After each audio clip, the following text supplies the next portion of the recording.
School शिक्षा मंत्री दादाजी भूसे ने विधानसभा में घोषणा की कि सरकार जल्द ही राज्य में प्राइवेट स्कूलों और ट्यूशन क्लास की फीस सीमित करने के लिए एक नीति की घोषणा करेगी। विधानसभा में बोलते हुए भूसे ने बताया कि सरकार मराठी माध्यम की स्कूलों पर विशेष ध्यान देकर सभी प्रकार की भौतिक सुविधाएं उपलब्ध करा रही है। इसके अलावा अन्य कई अभियान चलाए जा रहे हैं। ये भी भरोसा जताया है कि इससे आने वाले शैक्षणिक वर्ष में मराठी स्कूलों की छात्र संख्या कम से कम 25% बढ़ेगी। की पहिली ते 8वीच्या पर्यंतच्या ज्या काही स्थानिक स्वराज्य आपल्या शासकीय शाळा आहेत, या शाळांमध्ये गुणवत्तापूर्ण आनंददायी शिक्षण देणं की जेणेकरून विद्यार्थ्यांची संख्या कशी आपल्याला वाढवता येईल हा विषय प्रामुख्याने नमूद करत असताना वेळेवर त्या ठिकाणी गणवेश पोहोचले पाहिजेत, बूट पायमोजे वेळेवर पोहोचले पाहिजेत, पाठ्यपुस्तकं वेळेवर पोहोचले पाहिजेत।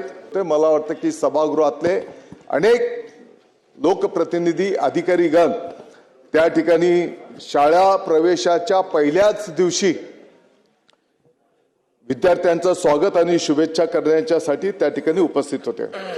आणि म्हणून जे जे काही सुविधा आपण त्या ठिकाणी निर्माण करतो आहोत त्याच्यामध्ये सुधारणा करायला घेतलेल्या आहेत। मंत्री ने कहा कि विद्यार्थी आधार कार्ड प्रमाणीकरण से निकले विद्यार्थी ढूंढे जा रहे हैं। विद्यार्थियों के स्वास्थ्य के लिए उनका हेल्थ कार्ड तैयार किया जा रहा है। शिक्षा की गुणवत्ता बढ़ाने का प्रयास भी किया जा रहा है।